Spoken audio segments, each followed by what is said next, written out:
Good day, scholars! Welcome to this interesting discussion today on if you feel there are any consequences anymore in Dragon Ball and how it affects the storyline. Before we continue, in the last video we looked at why Saiyans didn't rebel against Frieza sooner, and especially as Great Apes. The comment section is filled with some interesting answers, so do check that video out, you will love it, the link is below. But when it comes to Dragon Ball, of course the name itself relates to the mystical orbs that can grant wishes, more often than not to bring people back from the dead. So this is almost like a double-edged sword. The name Dragon Ball is iconic, and the principle of using the Dragon Balls is also iconic and an incredible feature to the Dragon Ball world. It's such a popular procedure, and with the all-powerful dragon rising from the glowing orbs, it was very impactful and always made for great TV. But what I want to discuss with you is the weakness of this, and more importantly, the frequent use of them in Dragon Ball, as well as many other factors that take away from the tension. Now, I am a fan of Dragon Ball, from the original all the way to Super, and I enjoy the exploration of different universes, dimensions, etc. But I feel in order to make a solid, interesting show with epic storytelling, there has to be a balance of interest and consequence to make us care about the characters even more. So when we talk about consequences, we are looking at what makes a show tense and captivating, that makes us feel emotionally attached to characters, not wanting bad to happen to them. Because if someone were to die in real life, they're gone, depending on your beliefs, but generally that's how death is looked upon in relation to the living world, and also in many other films and shows. If a character dies, they don't come back. That's what's supposed to happen. Dragon Ball, on the other hand, kind of says screw you to all that, in the sense that to me personally, I feel Dragon Ball as a whole, ever since early Dragon Ball, became less and less tense as time went on, less emotionally attached to characters and what happens to them because of the fact the Dragon Balls would always be there to put everything back right at the end of a saga if anything bad were to happen to them. As cool and powerful as that is to help the heroes, it also stops us caring as much about them getting beaten up badly to the point where Goku or Vegeta could get beaten nearly to death and I wouldn't feel their pain anymore because I know full well those guys are coming back due to plot armor, availability of the Dragon Balls, and also because of writer's choice. They wouldn't do that to Goku. Unless we're talking about the end of Dragon Ball GT, which was a passionate, ballsy move to end the story of Goku's journey. In that continuity, of course. But not just the Dragon Balls, but the inclusion of Whis and Beerus in Dragon Ball Super. Now, I love the Battle of Gods saga in Dragon Ball Super, a brilliant way to kickstart Dragon Ball once again, introducing new characters and realms of power, and it had great pacing. But I always felt that the inclusion of Beerus and Whis as allies after the Battle of Gods arc kind of felt like you put a safety net below circus performers. It takes away the tension and care if someone fails. Whis and Beerus, well, mainly Whis, always seems to be there in the back pocket to save the day if it falls out of Goku or Vegeta's hands, kind of like in Resurrection F. That made me feel like, okay, Whis does get involved. Beerus always acts the part to say he can destroy whoever he wants, but we never see him get involved, mainly because he's a lazy son of a bitch. But still, that doesn't mean we don't feel that level of safety in Dragon Ball is there. That if Goku or Vegeta made a mistake, that they can't get the job done, there aren't going to be that many consequences because there's always that next level of divine defense. The same with the Omni King button in the Goku Black Saga. That one kind of put the nail in the coffin to think, okay, it doesn't matter if the villains have the edge, by pressing this button, I'll get rid of the problem. I felt no tension at all in that arc because of that reason. Like when Vegeta got stabbed at the beginning, I didn't feel for him because I knew there were so many ways to bring him back.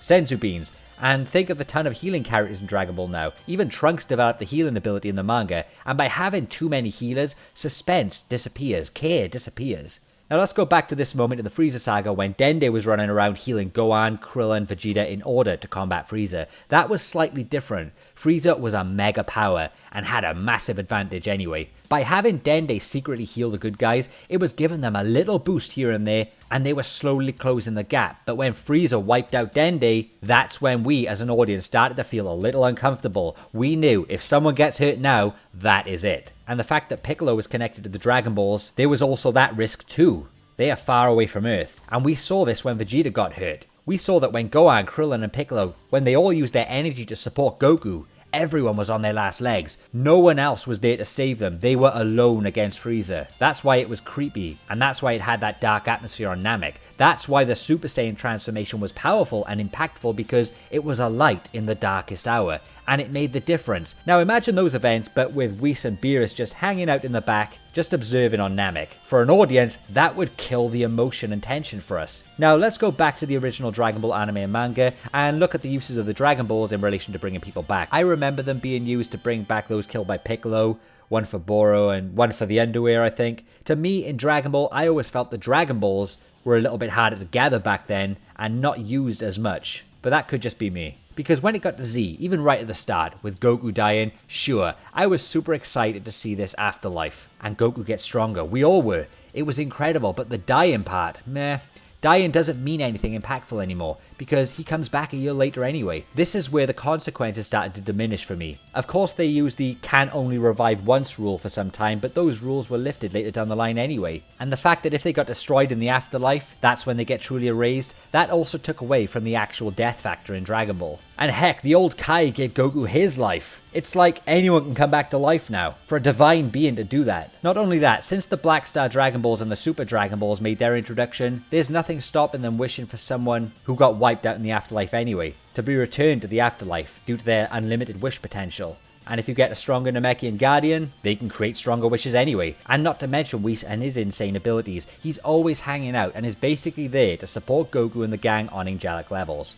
I feel the times when the androids wiped out the team in the future events, that was how things were done right from an emotional standpoint. That's why the future timeline is so respected from a story standpoint in Dragon Ball, because it was dark and you knew each battle counted, every fighter mattered, there was no coming back. The story narrowed it down. It was fight, hide or die, no returns. I miss that feeling in Dragon Ball. I guess when Goku didn't want to return after dying against Cell, that meant something in terms of a decision, but when we think about it, it was his decision. He was in control of not coming back. I do give credit to the Gohan vs Cell Kamehameha battle. That was a moment done right in terms of consequence. If Gohan didn't win, then literally Cell would have reigned supreme, unless Goku went out of his way in the afterlife and did some magical trip to Namek, etc, etc. You know, that's another thing. Namek. I always feel the Namekians and their Dragon Balls are always used as a back pocket safe call if things get tough in our minds. Think about it. Oh, it's okay, if Earth explodes, Goku can teleport to Namek and use the Dragon Balls to restore everything. That one does my head in. The availability of that one is just a suspense killer. So we do get the Dragon Balls used a lot in Dragon Ball Z, restoring the people of Earth, people who died by the nasty villain, etc. And the fact Bulma has a radar and super speeders now, and Vegeta flying super fast, it makes me feel the Dragon Balls are super easy to collect and make wishes. I know they give them the 1 year cooldown, and I guess that helps so the usage is not taken the piss out of, but look how easy the story was told after Namek, and how quickly they told about the amount of wishes being used before the Namekians left. You see my point.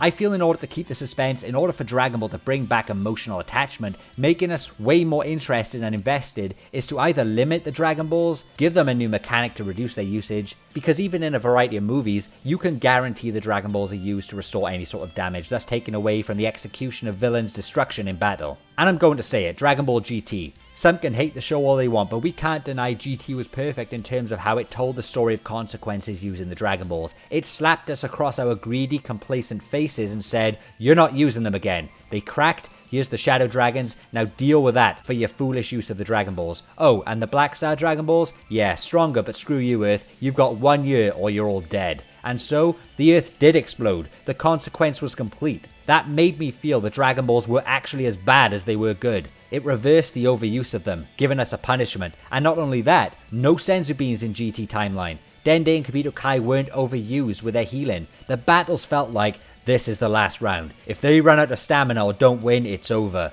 Like when Goku or Vegeta teamed up against Omega Shenron. When they ran out of juice and Omega just tortured them, I can remember just how much I was on the edge of my seat hoping to Kami, those guys can get out of this. I didn't know how they could. Think about it, there was no Whis back then. The Dragon Balls were out of commission. Very, very powerful stuff, as mixed as GT was. And I know Shenron gave a freebie wish at the end, but that was at a massive cost. We lost Goku. And that whole wish had a message to sum up the story of Dragon Ball. Stop wishing to bring everything back to normal all the time, you stupid idiots. That's the kind of stuff I want in Dragon Ball Super and the manga. And spoiler alert, 3, 2, 1. Moro punches a hole through Goku. And we know he's not going to die. But imagine that he actually did die. How much more attached to the manga would we be emotionally? How much would that affect the characters? How much would we feel towards Goku, seeing the pain and suffering with all of them? That would be dark. And would change up the jokey atmosphere here and there. I will give it to Vegeta's sacrifice against Majin Buu. When he blew up and the discussion with Piccolo that he's going to hell, cleanse and all that, that was extremely powerful because we had this feeling Vegeta was actually going away forever and not coming back. That's when I felt something, like this is the end for him. That's the consequence and tension I love in Dragon Ball, but that didn't last because King Yama pulled the card to bring Vegeta back, and because he's a buddy to Goku and co, that again takes away the tension, because Goku has too many friends who can give him favors, like bringing people back from the dead or making sure Earth doesn't explode. Too many divine connections. And when it comes to the wish Android 17 made at the end of the Tournament of Power, I know the tournament itself was an action-packed blast, and 17 did the right thing and noble thing to bring everyone back, all the erased universes, but again, it took away the devastation and feelings of the universe getting erased in the tournament. Imagine they stayed erased, and we had someone else wish for something different. That would have been dark, man, so dark. But I suppose then, that eliminates a ton of merchandise potential if they did decide to go and tell stories from different universes in future content. I don't know, I feel sometimes, even in Dragon Ball, that no matter what's going on, whether it's the Cell arc, Buu arcs in Dragon Ball Super, everything will get restored, so nothing to worry about. Oh, except the future Trunks timeline in Super. As much as people hated the ending and execution of that arc, I did too, I will give it to them in a way that they tried to make it look like there was actual loss for him. But they kind of screwed that over because Trunks went to a different future to meet himself anyway, so not really a loss if you think about it. It kept the audience and the characters feeling safe yet again. Personally, we need more times like the future timeline in the Android saga of Dragon Ball Z. But hey, that's just my feelings as a Dragon Ball fan, and nobody gives a damn about feelings if they're just making a ton of money anyway, like the big companies who own Dragon Ball. But let me know your thoughts on this topic, scholars. Give me some examples of good tension and how Dragon Ball has failed with some elements and consequences. And I'll see you in the next dimension.